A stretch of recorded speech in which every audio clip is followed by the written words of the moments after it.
সত্যজিৎ রায়ের লেখা রোমাঞ্চকর কিছু গল্প দিয়ে সাজানো আমাদেরই বিশেষ নিবেদন সানডে সাসপেন্স। আজকের গল্প খগম। গল্পটি প্রথম প্রকাশিত হয় সন্দেশ পত্রিকায় ফাল্গুন চৈত্র 1379 বঙ্গাব্দে অর্থাৎ 1972 খ্রিস্টাব্দে। প্রধান চরিত্রে লেখক লক্ষ্মণ, দীনদয়াল, ধূর্যটি বাবু, ইমলি বাবা এবং বালকিষণ। গল্প পাঠে লেখকের ভূমিকায় সব্যসাচী চক্রবর্তী এবং অন্যান্য ভূমিকায় মীর।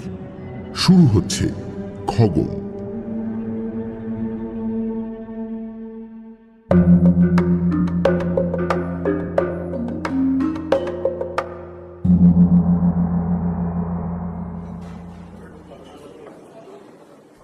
পেট্রোম্যাক্সের আলোতে বসে ডিনার খাচ্ছি। সবে মাত্র ডালনার ডিমে একটা কামড় দিয়েছি। এমন সময় চৌকিদার লক্ষ্মণ জিজ্ঞেস করলো, आप लोग इमली बाबा को दर्शन नहीं करेंगे?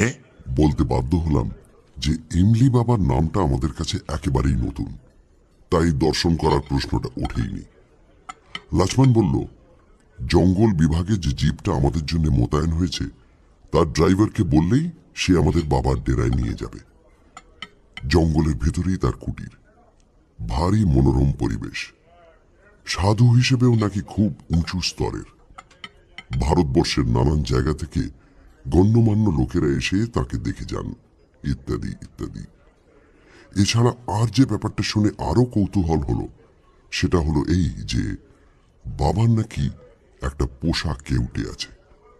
সেটা বাবার কুটিরের কাছেই একটা গর্তে থাকে, আর রোজ সন্ধ্যাবেলা গর্ত থেকে বেরিয়ে বাবার কাছে এসে ছাগলের দুধ খায়।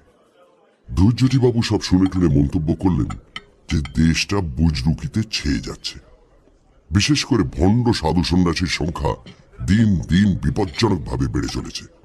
পশ্চিমে যতই বিজ্ঞানের প্রভাব বাড়ছে, আমাদের দেশটা নাকি ততই আবার নতুন করে কুসংস্কারের অন্ধকারের দিকে এগোচ্ছে। হোপলেস ব্যাপার মশাই, ভাবলে মাথায় রক্ত উঠে যায়। কথাটা বলে ধূর্যটিবাবু হাত থেকে কাঁটা চামচ নামিয়ে রেখে পাশ থেকে ফ্লাই ফ্ল্যাপ বা মক্ষিকা মারণ দণ্ডটা তুলে নিয়ে টেবিলের উপর এক অব্যর্থ চাপড়ে একটা মশা মেরে ফেললেন। ভদ্রলোকের বয়স 45 থেকে 50-এর মধ্যে। বেঁটে রোগা ফর্সা চোখা চোখা চেহারা, চোখ দুটো রীতিমতো কটা। আমার সঙ্গে আলাপ এই ভরতপুরে এসে। আমি এসেছি আগ্রা হয়ে, যাব জয়পুরে মেজদার কাছে 2 হপ্তাহ ছুটি কাটাতে। এখানে এসে ডাক বাংলোয় বা টুরিস্ট লজে জায়গা না পেয়ে শেষটায় অনেক কাঠখড় পুড়িয়ে শহরের বাইরে এই ফরেস্ট রেস্ট হাউসে এসে উঠেছি। তাতে অবশ্যই আক্ষেপের কিছু নেই, কারণ জঙ্গলে ঘেরা রেস্ট হাউসে থাকার মধ্যে বেশ একটা রোমাঞ্চকর আরাম আছে।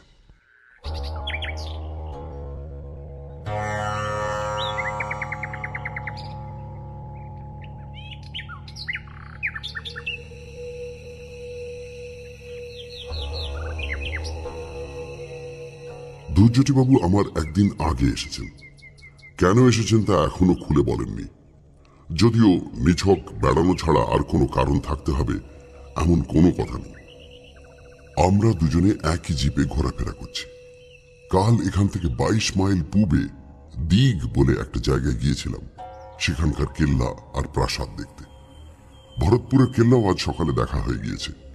আর বিকেলে গিয়েছিলাম কেলাদেবের ঝিলে পাখির আস্তানা দেখতে।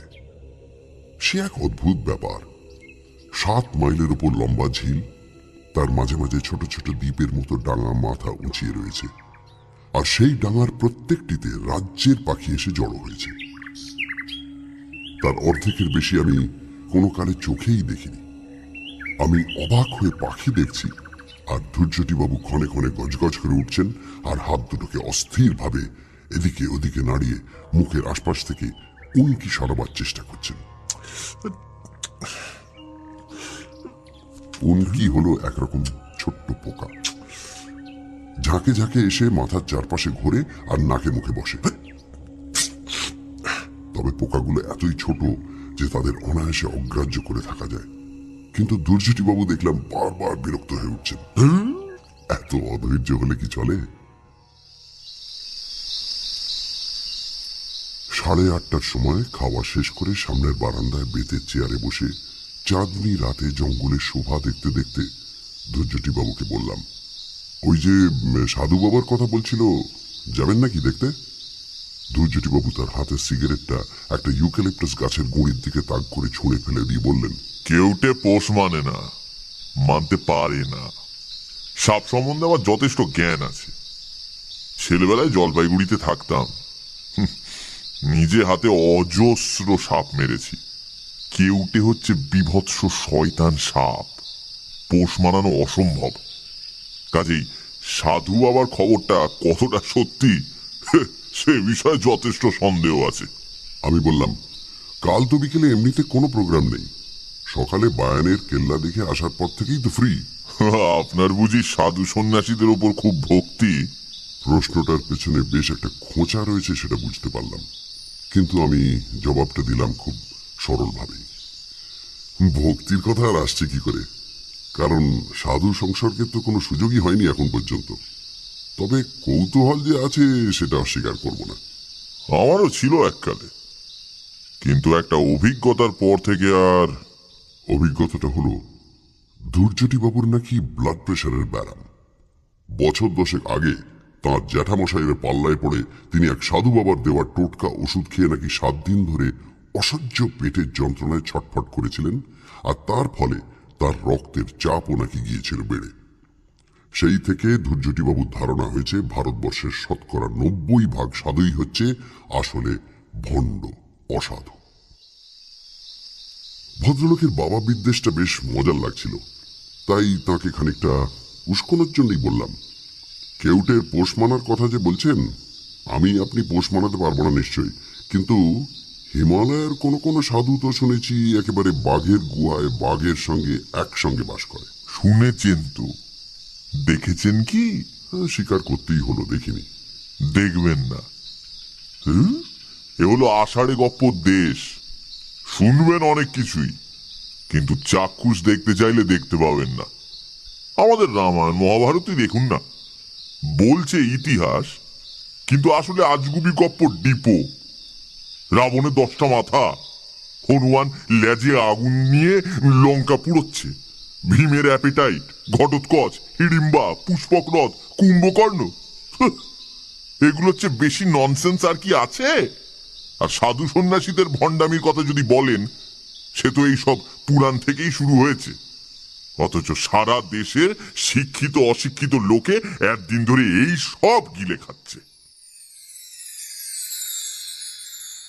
বায়ানের কেল্লা দেখে রেস্ট হাউসে ফিরে লাঞ্চ ও বিশ্রাম সেরে ইমলি বাবার ডেরায় পৌঁছতে 4টে বেজে গেল। ধৈর্যটি বাবু এ ব্যাপারে আর আপত্তি করেননি। হয়তো তার নিজেরও বাবা সম্পর্কে একটু কৌতূহল হচ্ছিল। জঙ্গলের মধ্যে একটা দিব্যি পরিষ্কার খোলা জায়গায় একটা বিরাট তেঁতুল গাছের নিচে বাবার কুটির। গাছের থেকেই বাবার নামকরণ, আর সেটা করেছে স্থানীয় লোকেরা।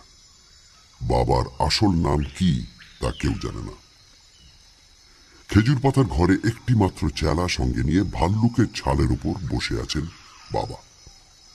চেলাটির বয়স অল্প, বাবার বয়স কত তা বোঝার জো নেই। সূর্য ডুবতে এখনো ঘন্টাখানেক বাকি, কিন্তু তেঁতুল পাতার ঘন ছাউনির জন্য এই জায়গাটা এখনই বেশ অন্ধকার। কুটিরের সামনে ধুনি জ্বলছে, বাবার হাতে গাঁজার কলকে। ধুনির আলোতেই দেখলাম কুটিরের একপাশে একটা দড়ি টাঙানো, তাতে একটা গামছা আর একটা কৌপিন ছাড়া ঝোলানো রয়েছে গোটা 10 সাপের খোলস। আমাদের দেখে বাবা কলকের ফাঁক দিয়ে একটু হাসলেন। ধৈর্যটি বাবু ফিসফিস করে বললেন, বৃথা সময় নষ্ট না করে আসল প্রসঙ্গে চলে যান। দুধ খাওয়ার সময়টা কখন জিজ্ঞেস করুন। বালকিশন সে মিলনা চাহতে হ্যাঁ? এমনি বাবা আশ্চর্য উপায়ে আমাদের মনের কথা জেনে ফেলেছেন। আর কেউটের নাম যে বালকিশন সেটা আমাদের জিপের ড্রাইভার দীনদয়াল কিছুক্ষণ আগেই আমাদের বলেছে। ইমলি বাবাকে বলতেই হলো যে আমরা তার সাপের কথা শুনেছি এবং পোষা সাপের দুধ খাওয়া দেখতে আমাদের ভারী আগ্রহ। সে সৌভাগ্য হবে কি? ইমলি বাবা আক্ষেপের ভঙ্গিতে মাথা নাড়লেন, বললেন, বালকিষণ রোজই সূর্যাস্তের সঙ্গে সঙ্গে বাবার ডাক শুনে গর্ত থেকে বেরিয়ে কুটিরে এসে দুধ খেয়ে যায়। দুদিন আগে পর্যন্ত এসেছে, কিন্তু গতকাল থেকে তার শরীরটা নাকি তেমন ভালো নেই। আজ পূর্ণিমা, আজও সে আসবে না, আসবে আবার কাল থেকে। সাপের শরীর খারাপ হয় এই খবরটা আমার কাছে নতুন, তবে পোষা তো হবে নাই বা কেন? গরু, ঘোড়া, কুকুর ইত্যাদির জন্য তো হাসপাতালই আছে। বাবার চেলা আরো একটা খবর দিল, একে তো শরীর খারাপ, তার উপর কিছু কাঠ পিঁপড়ে নাকি তার গর্তে ঢুকে বালকিষণকে বেশ কাবু করে ফেলেছিল। সেই সব পিঁপড়ে নাকি বাবার অভিশাপে পঞ্চত্ব প্রাপ্ত হয়েছে। কথাটা শুনে ধৈর্যটিবাবু আমার দিকে আর চোখে চাইলেন। আমি কিন্তু ইমলি বাবার দিকেই দেখছিলাম। চেহারায় তেমন কোনো বিশেষত্ব নেই, পরনে সাধারণ একটা গেরুয়া আলখাল্লা, মাথায় জটা আছে, কিন্তু তাও তেমন জবরজং কিছু নয়। দোকানে দুটো লোহার মাকড়ি, গলায় গোটা চারেক ছোট বড় মালা, ডান কনুইয়ের উপর একটা তাবিজ। অন্য 5টা সাধু বাবার সঙ্গে খুব একটা তফাৎ নেই, কিন্তু তাও সন্ধ্যার পড়ন্ত আলোয় ধনির পেছনের বসা লোকটার দিক থেকে কেন জানি চোখ ফেরাতে পারছিলাম না। আমরা দাঁড়িয়ে আছি দেখে চেলাটি দুটো চাটাই বার করে এনে বাবার হাত 10 দূরে বিছিয়ে দিল। কিন্তু বাবার পোষা কেউটেকেই যখন দেখা যাবে না, তখন আর বসে কি হবে? বেশি দেরি করলে আবার ফিরতে রাত হয়ে যাবে। গাড়ি আছে ঠিকই, কিন্তু জঙ্গলের ভেতর দিয়ে রাস্তা, আর আশেপাশের জন্তু জানোয়ারেরও অভাব নেই। হরিণের পাল তো রোজই দেখছি, তাই শেষ পর্যন্ত আর বসলাম না। বাবাকে নমস্কার করতে তিনি মুখ থেকে কোলকে না সরিয়ে চোখ বুজে মাথা হেঁট করে প্রতি নমস্কার জানালেন। আমরা দুজনে সখানে গজ দূরে রাস্তার ধারে রাখা জিপের উদ্দেশ্যে রওনা দিলাম। কিছু আগেও চারিদিকের গাছগুলো থেকে বাসায় ফেরা পাখির কলরব শুনতে পাচ্ছিলাম। এখন সব নিস্তব্ধ। কুটির থেকে বেরিয়ে কয়েক পা গিয়ে ধৈর্যটিবাবু হঠাৎ থেমে বললেন, সাপটা না হয় নাই দেখা গেল, তার গর্তটা অন্তত একবার দেখতে চাইলে হতো না? আমি বললাম, তার জন্য তো ইমলি বাবার কাছে যাওয়ার কোনো দরকার নেই। আমাদের ড্রাইভার দীনদয়াল তো বলছিল ও গর্তটা দেখেছে। ঠিক কথা। গাড়ি থেকে দীনদয়ালকে নিয়ে আমরা আবার ফিরে এলাম। এবার কুটিরের দিকে না গিয়ে একটা বাদাম গাছের পাশ দিয়ে সরু পায়ে হাঁটা পথ ধরে খানিক দূর এগিয়ে যেতেই সামনে একটা কাঁটা ঝোপ পড়ল। আশেপাশে পাথরের টুকরো পড়ে থাকতে দেখে মনে হলো এককালে এখানে হয়তো একটা দালান জাতীয় কিছু ছিল। দীনদয়াল বলল, ওই ঝোপটার ঠিক পেছনেই নাকি সাপের গর্ত। এমনি দেখে কিছু বোঝার উপায় নেই, কারণ আলো আরো কমে এসেছে।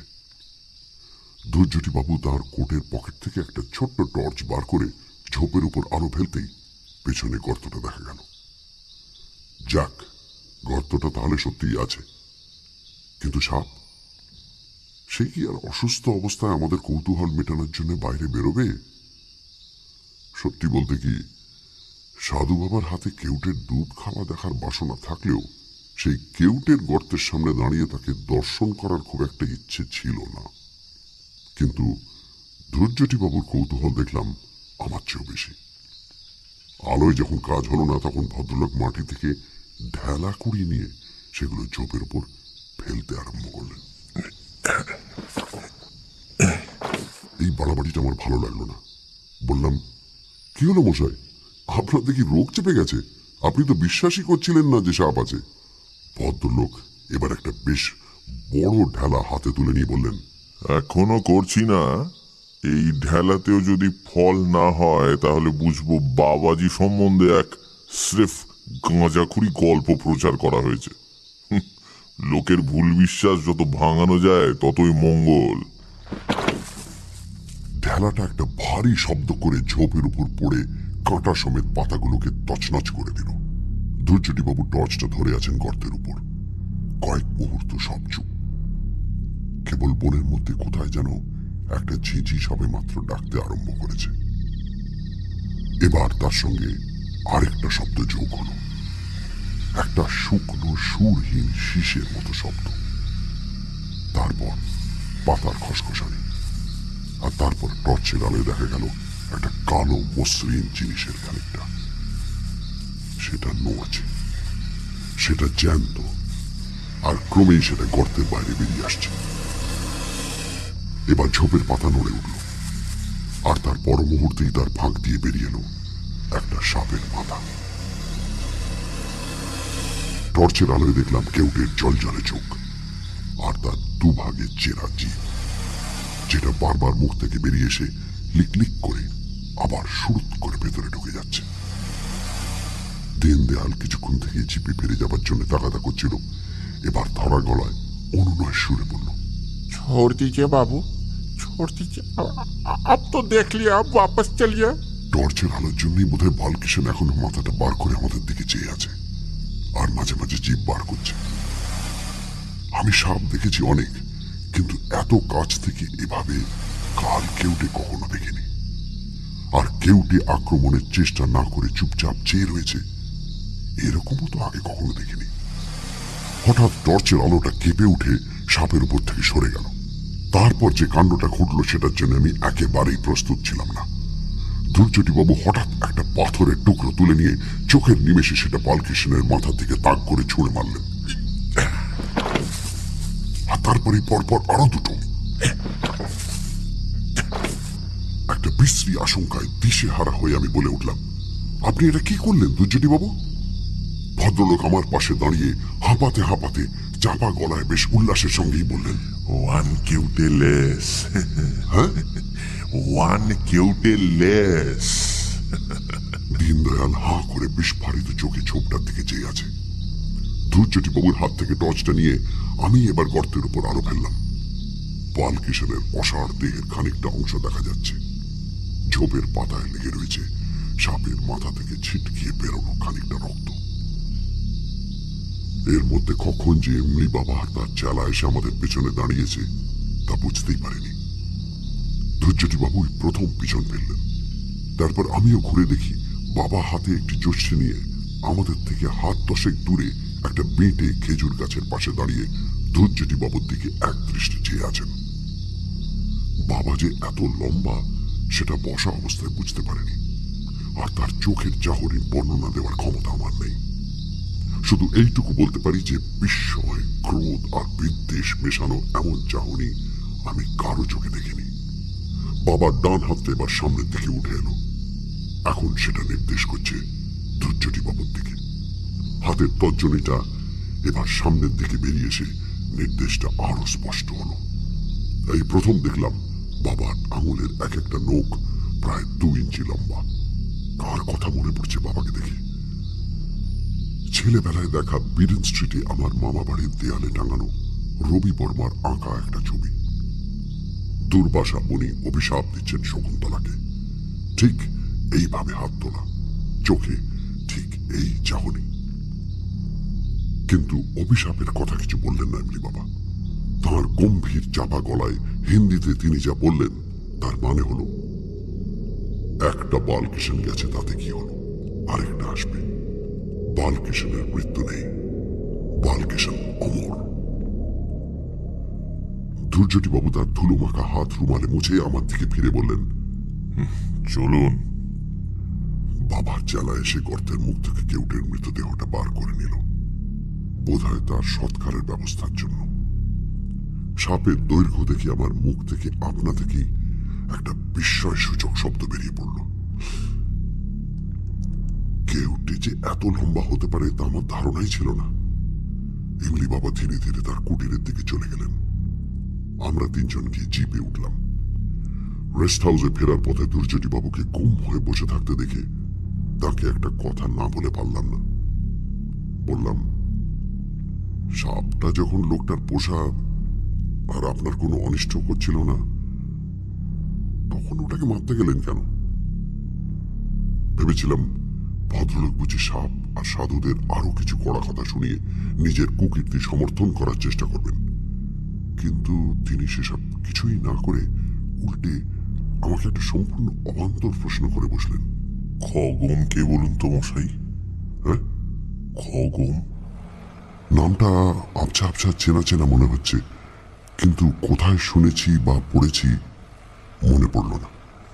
ধৈর্যটিবাবু আরো বার দুয়েক আপন মনে খগম খগম করে শেষটায় চুপ করে গেলেন।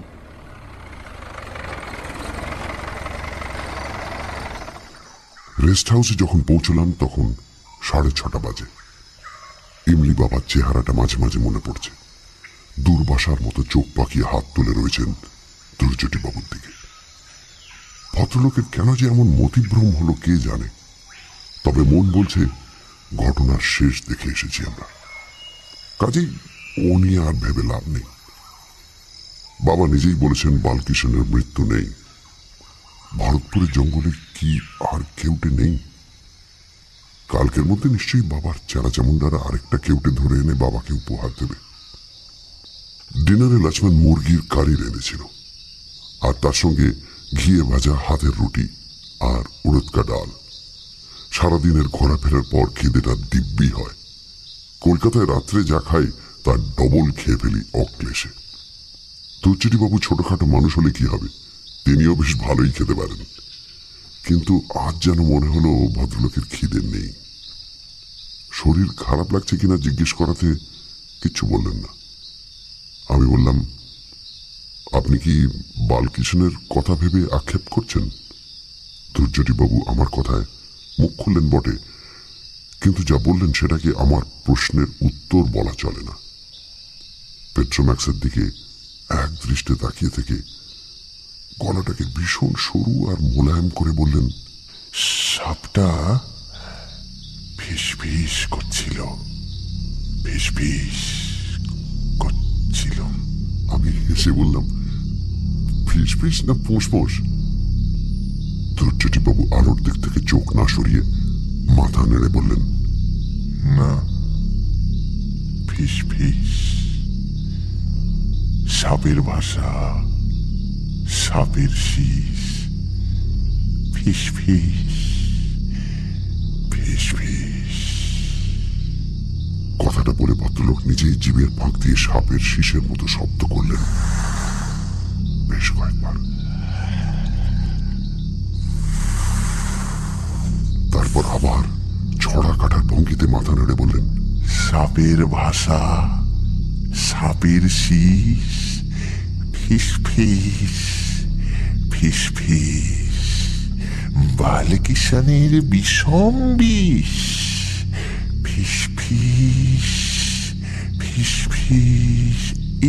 এটা কি ছাগলের দুধ? শেষ কথাটা বেশি ছড়ার অংশ নয়, সেটা হলো সামনে প্লেটে রাখা পুডিংকে উদ্দেশ্য করে।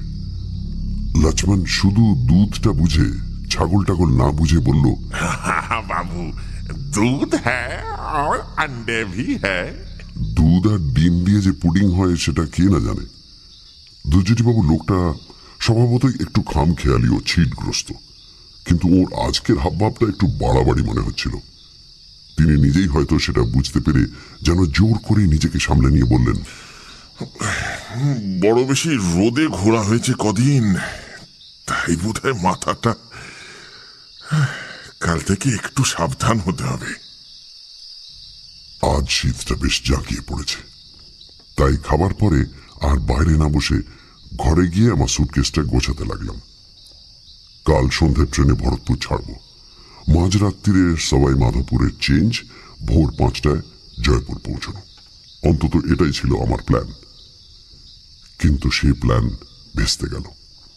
মেজদাকে টেলিগ্রাম করে জানিয়ে দিতে হলো যে অনিবার্য কারণে যাওয়া একদিন পিছিয়ে যাচ্ছে। কেন এমন হলো সেটাই এখন বলতে চলেছি। ঘটনাগুলো যথাসম্ভব স্পষ্ট ও অবিকলভাবে বলতে চেষ্টা করব। এই ঘটনা যে সকলে বিশ্বাস করবেন না সেটা জানি। প্রমাণ যাতে হতে পারত সে জিনিসটা এমলি বাবার কুটিরের 50 হাত উত্তরে হয়তো এখনো মাটিতে পড়ে আছে। সেটার কথা ভাবলেও আমার গা শিউরে ওঠে। কাজেই সেটা প্রমাণ হিসেবে হাতে করে তুলে নিয়ে আসতে পারেনি, তাতে আর আশ্চর্য কি? যাকে এখন ঘটনায় আসা যাক। সুটকেস গুছিয়ে লণ্ঠনটাকে কমিয়ে ড্রেসিং টেবিলের আড়ালে রেখে রাতের পোশাক পরে বিছানায় উঠতে যাব, এমন সময় পূব দিকে দরজায় টোকা পড়ল। এই দরজার পেছনেই দুর্জটি বাবুর ঘর। দরজা খুলতেই ভদ্রলোক চাপা গলায় বললেন, আপনার কাছে ফ্লিট জাতীয় কিছু আছে, কিংবা ওই মশা তাড়ানোর জন্য অন্য কোনো ওষুধ? আমি বললাম, মশা এলো কোত্থেকে? আপনার ঘরের দরজা জানলায় জাল দেওয়া নেই?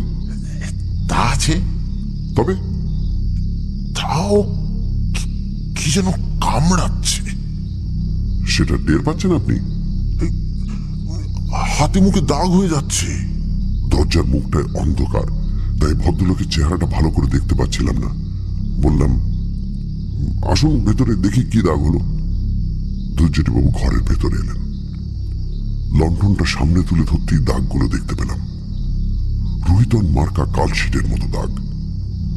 এ জিনিস আগে কখনো দেখিনি, আর দেখে মোটেই ভালো লাগলো না। বললাম, বিদঘুটে ব্যারাম বাঁধিয়েছেন, অ্যালার্জি থেকে হতে পারে। কাল সকালে উঠেই ডাক্তারের খোঁজ করতে হবে। আপনি বরং ঘুমোতে চেষ্টা করুন, ও নিয়ে আর চিন্তা করবেন না। আর এটা পোকার ব্যাপার নয়, অন্য কিছু। যন্ত্রণা হচ্ছে কি? তাও ভালো, যান শুয়ে পড়ুন। ভদ্রলোক চলে গেলেন, আর আমিও বিছানায় উঠে কম্বলের তলায় ঢুকে পড়লাম। রাত্রে ঘুমোবার আগে বিছানায় শুয়ে বই পড়ার অভ্যেস। এখানে লণ্ঠনের আলোয় সেটা আর পড়া সম্ভব হচ্ছে না। আর সত্যি বলতে কি, সেটার প্রয়োজনও নেই। সারাদিনের ক্লান্তির পর বালিশে মাথা দেবার 10 মিনিটের মধ্যে ঘুম এসে যায়। কিন্তু আজ আর সেটা হলো না। একটা গাড়ির শব্দে তন্দ্রা ভেঙে গেল। সাহেবের গলা শুনতে পাচ্ছি, আর একটা অচেনা কুকুরের ডাক। টুরিস্ট এসেছে রেস্ট হাউস। কুকুরটা ধমক খেয়ে চেঁচানো থামালো। সাহেবরাও বোধহয় ঘরে ঢুকে পড়েছে।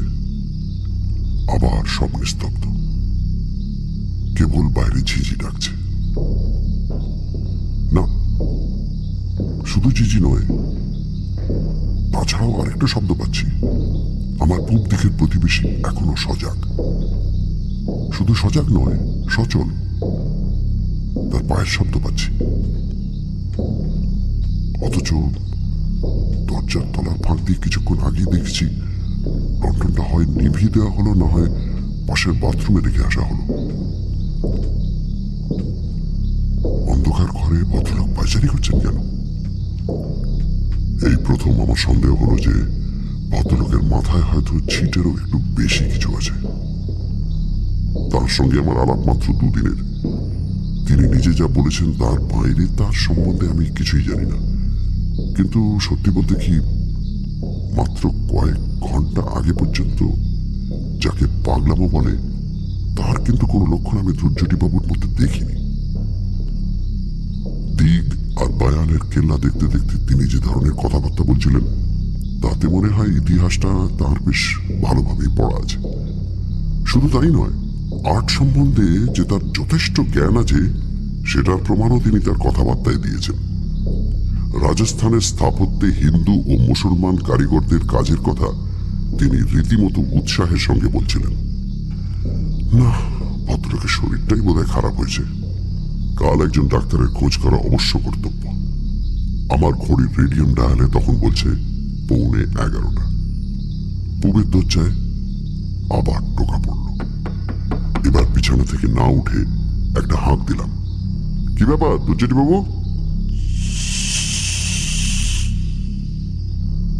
কি বলছেন? বুঝলাম ভদ্রলোকের কথা আটকে গেছে। এ তো আচ্ছা ফ্যাসাদে পড়া গেল দেখছি। আবার বললাম, কি বলছেন ঠিক করে বলুন। শুনবেন একটু? অগত্যা উঠলাম। দরজা খুলতে ভদ্রলোক এমন একটা ছেলে মানুষের মতো প্রশ্ন করলেন যে আমার বেশ বিরক্তই লাগলো। আচ্ছা, সাপ কি দন্তস্ব? আমি আমার বিরক্তি লুকোবার কোনো চেষ্টা করলাম না। আপনি এইটা জানবার জন্য এত রাত্রে দরজা ধাক্কালেন? দন্তস্ব? আগে হ্যাঁ, সাপ মানে যখন সর্প, স্নেক, তখন দন্ত স। আর তালবস্য? সেটা অন্য সাপ। তার মানে ও অভিশাপ। হ্যাঁ, অভিশাপ। Thank you. শুয়ে পড়ুন। ভদ্রলোকের অবস্থা দেখে আমার একটু একটু মায়া হচ্ছিল। বললাম, আপনাকে বরং একটু ঘুমের ওষুধ দিই, ও জিনিসটা আছে আমার কাছে, খাবেন? না, শীতকালে এমনিতেই ঘুমোই। শুধু শুধু সন্ধ্যায় সূর্যাস্তের সময়। ভদ্রলোককে বাধা দিয়ে বললাম, আপনার জিভে কিছু হয়েছে নাকি? কথা আটকে যাচ্ছে কেন? আপনার টর্চটা একবার দিন তো। ভদ্রলোকের পিছন পিছন আমিও ওর ঘরে ঢুকলাম। টর্চটা ড্রেসিং টেবিলের উপর রাখা ছিল। সেটা জেলে ভদ্রলোকের মুখের সামনে ধরতেই তিনি হাঁ করে জিভটা বার করে দিলেন। জিভে কিছু যে একটা হয়েছে সে বিষয়ে সন্দেহ নেই। একটা সরু লাল দাগ ডগা থেকে শুরু করে জিভের মাঝখান পর্যন্ত চলে গেছে। এটাতেও কোনো যন্ত্রণা নেই বলছেন? কই না তো। কি যে ব্যারাম বাঁধিয়ে বসেছেন ভদ্রলোক, সেটা আমার বোঝার সাধ্য নেই। এবারে ভদ্রলোকের খাটের দিকে চোখ গেল। বিছানার পরিপাটি ভাব দেখে বুঝলাম তিনি এখনো পর্যন্ত খাটে ওঠেননি। বেশ কড়া সুরে বললাম, আপনাকে শুতে দেখে তারপর আমি নিজের ঘরে যাব। আর জোড়হাত করে অনুরোধ করছি, আর দরজা ধাক্কাবেন না। কাল ট্রেনে ঘুম হবে না জানি, তাই আজকের রাতটা ঘুমিয়ে নিতে চাই। ভদ্রলোক কিন্তু খাটের দিকে যাবার কোনো রকম আগ্রহ দেখালেন না। লণ্ঠনটা বাথরুমে রাখা হয়েছে, তাই ঘরে প্রায় আলো নেই বললেই চলে। বাইরে পূর্ণিমার চাঁদ। উত্তরের জানলা দিয়ে ঘরের মেঝেতে জ্যোৎস্না এসে পড়েছে। তারই প্রতিফলিত আলোয় ধূর্যটি বাবুকে দেখতে পাচ্ছি। স্লিপিং স্যুট পরে দাঁড়িয়ে আছেন, আর মাঝে মাঝে ঠোঁট ভাগ করে শীষ দেওয়ার মতো শব্দ করছেন। আমি আসবার সময় কম্বলটা গায়ে জড়িয়ে এসেছি, অথচ ধূর্যটি বাবু দিব্যি গরম টরম কিচ্ছু না পরে দাঁড়িয়ে আছেন। ভদ্রলোক শেষটায় যদি সত্যিই একটা গোলমেলে ব্যারাম বাঁধিয়ে বসেন, তাহলে তো তাঁকে ফেলে আমার পক্ষে যাওয়াও মুশকিল হবে। বিদেশি বিভুইয়ে একজন বাঙালি বিপদে পড়লে আরেকজন তার জন্য কিছু না করে সরে পড়বে, এ তো হতে পারে না। আরেকবার তাকে বিছানায় শুতে বলেও যখন কোনো ফল হলো না, তখন বুঝলাম ওর হাতটা ধরে টেনে নিয়ে জোর করে শুইয়ে দেওয়া ছাড়া আর কোনো রাস্তা নেই। তিনি যদি অবাধ্য শিশু হতে চান, আমাকে তার গুরুজনের ভূমিকা নিতেই হবে। কিন্তু তার হাতটা ধরা মাত্র আমার শরীরে এমন একটা প্রতিক্রিয়া হলো যে আমি চমকে 3 হাত পিছিয়ে গেলাম। ধূর্যটি বাবুর শরীর বরফের মতো ঠান্ডা। জ্যান্ত মানুষের শরীর এত ঠান্ডা হতে পারে আমি কল্পনাই করতে পারিনি। আমার অবস্থা দেখি বোধহয় ধূর্যটি বাবুর ঠোঁটের কোণে একটা হাসির ভাব ফুটে উঠল। তার কটা চোখ দিয়ে তিনি এখন আমার দিকে চেয়ে মিচকি মিচকি হাসছেন। আমি তাড়া গলায় বললাম, আপনার কি হয়েছে বলুন তো? ধূর্যটি বাবু আমার দিক থেকে চোখ সরালেন না। এক দৃষ্টি চেয়ে আছেন প্রায় মিনিট খানেক ধরে। অবাক হয়ে দেখলাম যে একটি বারও তাঁর চোখের পাতা পড়ল না। এরই মধ্যে তার জিভটা বার কয়েক ঠোঁটের ফাঁক দিয়ে বেরোল। তারপর তিনি ফিস ফিস গলায় বললেন, বাবা ডাকছেন, বালকিষান, বালকিষান, বাবা ডাকছেন। তারপর ভদ্রলোকের হাঁটু ভাঁজ হয়ে গেল। তিনি প্রথমে হাঁটু গেড়ে বসলেন, তারপর শরীরটাকে সামনে এগিয়ে দিয়ে মাটিতে উপুড় হয়ে শুয়ে কনুইয়ের ওপর ভর করে নিজেকে হেঁচড়ে টেনে নিয়ে খাটের তলায় অন্ধকারে চলে গেলেন।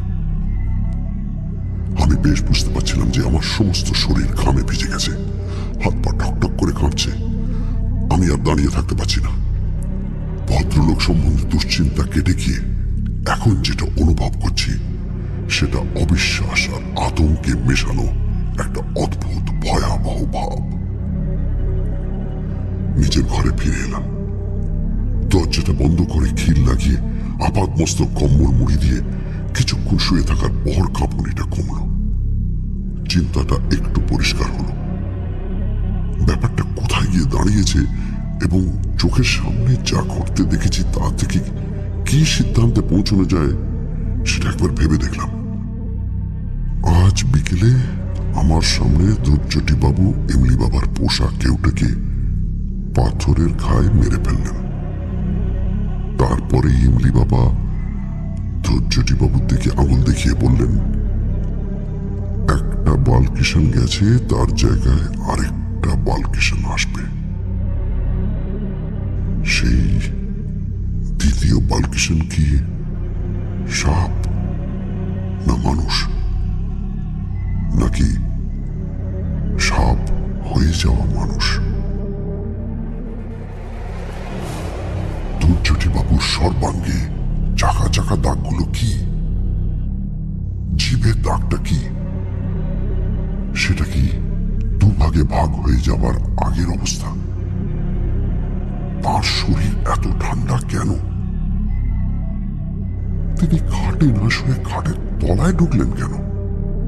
হঠাৎ বিদ্যুতের ঝলকের মতো একটা জিনিস মনে পড়ে গেল, খগম।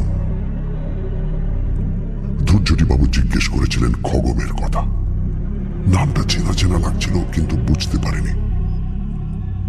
এখন মনে পড়ে গেছে, ছেলেবেলায় পড়া মহাভারতের একটা গল্প। খগম নামে এক তপস্বী ছিলেন। তার সাপে তার বন্ধু সহস্রপাদ মুনি ঢোড়া সাপ হয়ে যান। খগম দন্তস্বয়াকার প সাপ, তালবস্বয়াকার প সাপ, সব মিলে যাচ্ছে। তবে তিনি হয়েছিলেন ঢোড়া, আর ইনি কি? আমার দরজায় আবার কে যেন ধাক্কা দিচ্ছে। উপর দিকে নয়, তলার দিকে, চৌকাটের ঠিক উপরে।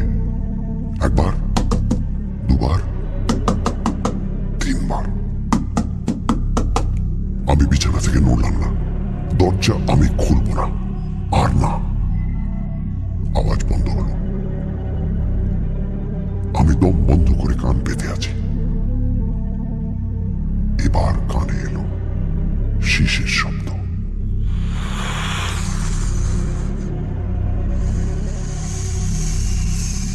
দরজার কাছ থেকে ক্রমে সেটা দূরে সরে গেল। এবার আমার নিজের হৃদস্পন্দন ছাড়া আর কোনো শব্দ নেই। ওটা কি? একটা চিঁচি শব্দ, একটা তীক্ষ্ণ মিহি আর্তনাদ। ইঁদুর নাকি? এখানে ইঁদুর আছে। প্রথম রাত্রি দেখেছি আমার ঘরে। পরদিন লক্ষ্মণকে বলাতে সে রান্নাঘর থেকে একটা ইঁদুর ধরা কলে জ্যান্ত ইঁদুর দেখিয়ে নিয়ে গেল। বলল, চুহা তো আছে, ছুচুন্দারও আছে। আর্তনাদ ক্রমে মিলিয়ে এসে আবার নিস্তব্ধতা। 10 মিনিট গেল। ঘড়ি দেখলাম 1:45। ঘুম যে কোথায় উধাও হয়েছে জানি না। জানলা দিয়ে বাইরে গাছপালা দেখা যাচ্ছে। চাঁদ বোধহয় ঠিক মাথার উপরে। একটা দরজা খোলার শব্দ। পাশের ঘরে ধৈর্যটি বাবু বারান্দায় যাবার দরজাটা খুলেছেন। আমার ঘরের যেদিকে জানলা, বারান্দায় যাবার দরজাও সেই দিকে। ধৈর্যটি বাবুর ঘরেও তাই। বারান্দা থেকে নেমে 20 হাত গেলেই গাছপালা শুরু হয়। ধৈর্যটি বাবু বারান্দায় বেরিয়েছেন। কোথায় যাচ্ছেন তিনি? কি মতলব তাঁর? আমি এক দৃষ্টে জানলার দিকে চেয়ে রইলাম। শীষের শব্দ পাচ্ছি।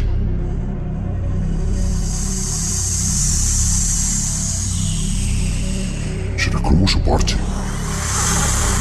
এবার ঠিক আমার জানলার বাইরে। জানলাটা ভাগ্যিস জালে ঢাকা, নইলে একটা কি যেন জিনিস জানলার তলার দিক থেকে উপরে উঠছে। খানিকটা উঠে থেমে গেল। একটা মাথা, লণ্ঠনের আবছা আলোয় দুটো জলজলে কটা চোখ, নিষ্পলক দৃষ্টিতে চোখ দুটো আমার দিকে চেয়ে আছে। প্রায় মিনিট খানেক এইভাবে থাকার পর একটা কুকুরের ডাক শোনা মাত্র মাথাটা বাঁদিকে ঘুরে পরক্ষণেই আবার নিচের দিকে নেমে অদৃশ্য হয়ে গেল। কুকুরটা ডাকছে, পরিত্রাহী চিৎকার। এবার একটা ঘুম জড়ানো সাহেবী গলায় ধমকের আওয়াজ পেলাম। Quiet, Tommy! Keep quiet! Tommy! Shut up and keep quiet! একটা কাতর গোঙানির সঙ্গে কুকুরের ডাকটা থেমে গেল। তারপর আর কোনো শব্দ নেই। আমি মিনিট 10 ইন্দ্রিয়গুলোকে সজাগ রেখে শুয়ে রইলাম। কানের মধ্যে আজই রাত্রে শোনা একটা ছড়া বারবার ফিরে ফিরে আসছে। সাপের ভাষা, সাপের শীষ, ফিস ফিস, ফিস ফিস, বালকেশ্বরের বিষম বিষ, ফিস ফিস, ফিস ফিস, ফিস ফিস। ক্রমে সেই ছড়াটাও মিলিয়ে এলো। বুঝতে পারলাম একটা ঝিমঝিমে অবসন্ন ভাব আমাকে ঘুমের দিকে টেনে নিয়ে যাচ্ছে।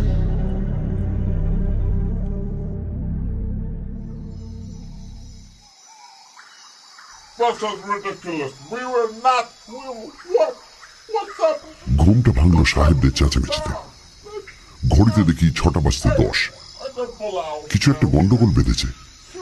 তাড়াতাড়ি উঠে গায়ে একটা গরম কাপড় চাপিয়ে বাইরে এসে শ্বেতাঙ্গ আগন্তুকদের সাক্ষাৎ পেলাম। 2 যুবক, আমেরিকান, ডাকনাম ব্রুস আর মাইকেল। তাদের পোষা কুকুরটা কাল রাত্রে মারা গেছে।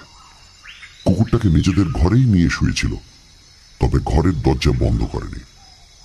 ওরা সন্দেহ করছে রাত্রে বিছে বা সাপ জাতীয় বিষাক্ত কিছু এসে কামড়ানোর ফলে এই দশা। মাইকেলের ধারণা কাঁকড়া বিছে, কারণ শীতকালে সাপ বেরোয় না সেটা সকলেই জানে। আমি আর কুকুরের উপর সময় নষ্ট না করে বারান্দার উল্টো দিকে ধূর্যটি বাবুর ঘরের সামনে গিয়ে হাজির হলাম। দরজা খোলা রয়েছে। ঘরের মালিক ঘরে নেই। লক্ষ্মণ রোজ ভোর 5:30টায় উঠে উনুন ধরিয়ে চায়ের জল গরম করে। তাকে জিজ্ঞেস করতে সে বলল ধৈর্যটি বাবুকে দেখেনি। নানা রকম আশঙ্কা মনের মধ্যে ঘুরপাক খাচ্ছে। যে করে হোক ভদ্রলোককে খুঁজে বার করতেই হবে। পায়ে হেঁটে আর কদ্দূর যাবেন তিনি? কিন্তু চারপাশের জঙ্গলে অনেক খোঁজাখুঁজি করেও তার কোনো খোঁজ পাওয়া গেল না।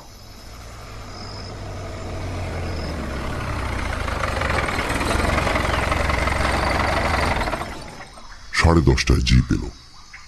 আমি ড্রাইভারকে বললাম পোস্ট অফিস যাব, জয়পুর টেলিগ্রাম করতে হবে। দুর্যোটিবাবুর রহস্য সমাধান না করে ভরতপুর ছাড়া যাবে না। মেজদাকে টেলিগ্রাম করে ট্রেনের টিকিট একদিন পিছিয়ে রেস্ট হাউসে ফিরে এসে শুনলাম তখনও পর্যন্ত ধৈর্যটিবাবুর কোনো খবর পাওয়া যায়নি। আমেরিকান দুটি তাদের মরা কুকুরটাকে কবর দিয়ে এর মধ্যেই তল্পিতল্পা গুটিয়ে উধাও। সারা দুপুর রেস্ট হাউসের আশেপাশে ঘোরাফেরা করলাম। জিপটা আমার আদেশ মতোই আবার বিকেলে এসে হাজির হল। একটা মতলব ছিল মাথায়, মন বলছিল সেটায় হয়তো ফল হবে। ড্রাইভারকে বললাম ইমলি বাবার কাছে চলো। কাল যেমন সময় এসেছিলাম আজও প্রায় সেই একই সময় গিয়ে পৌঁছলাম বাবার কুটিরে। বাবা কালকের মতো ধুনি জ্বালিয়ে বসে আছেন। শিষ্য আজ আরো দুটি বেড়েছে, তার মধ্যে একজন মাঝবয়সী, অন্যটি ছোকরা। বাবা আমাকে দেখেই ঘাড় বেঁকিয়ে নমস্কার জানালেন। কালকের সেই ভস্য করা চাহনির সঙ্গে আজকের চাহনির কোনো মিল নেই। আমি আর সময় নষ্ট না করে বাবাকে সরাসরি জিজ্ঞেস করলাম আমার সঙ্গে কাল যে ভদ্রলোকটি এসেছিলেন তার কোনো খবর তিনি দিতে পারেন কিনা। বাবার মুখ প্রসন্ন হাসিতে ভরে গেল। তিনি বললেন খবর আছে বই কি, তোমার দোস্ত আমার আশা পূরণ করেছে। সে আমার বালকিশনকে আবার ফিরিয়ে এনেছে। এই প্রথম চোখে পড়ল বাবার ডান পাশে রাখা রয়েছে একটা পাথরের বাটি। সেই বাটিতে যে সাদা তরল পদার্থটা রয়েছে সেটা দুধ ছাড়া আর কিছুই নয়। কিন্তু সাপ আর দুধের বাটি দেখতে তো আমি এত দূর আসিনি। আমি এসেছি ধূর্যটি প্রসাদ বসুর খোঁজে। লোকটা তো আর হাওয়ায় মিলিয়ে যেতে পারে না। তার অস্তিত্বের একটা চিহ্ন যদি দেখতে পেতাম তবু খানিকটা নিশ্চিন্ত হওয়া যেত। এমলি বাবা মানুষের মনের কথা বুঝে ফেলতে পারেন, এটা আগেও দেখেছি।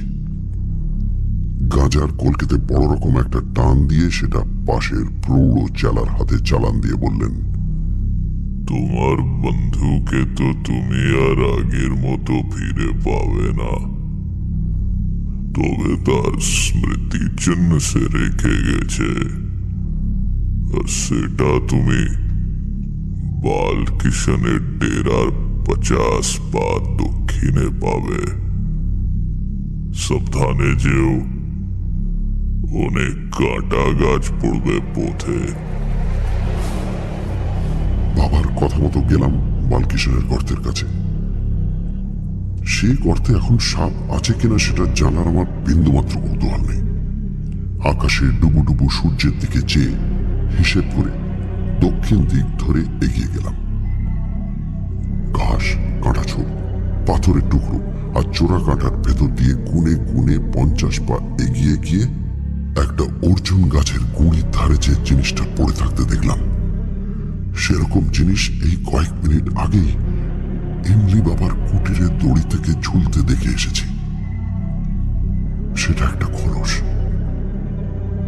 সারা খোলসের উপর রোহিতন মার্কা নকশা। সাপের খোলস কি? না, তা নয়। সাপের শরীর কি এত চওড়া হয়? আর তার দুপাশ দিয়ে কি দুটো হাত, আর তলা দিয়ে কি এক জোড়া পা বেরোয়?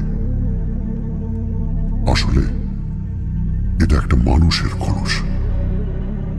সেই মানুষটা এখন আর মানুষ নেই। সে এখন ওই গর্তটার মধ্যে কুণ্ডলি পাকিয়ে শুয়ে আছে। সে যাতে কেউ নেই, তার দাঁতে বিষ। ওই যে তার শি শুরু হলো।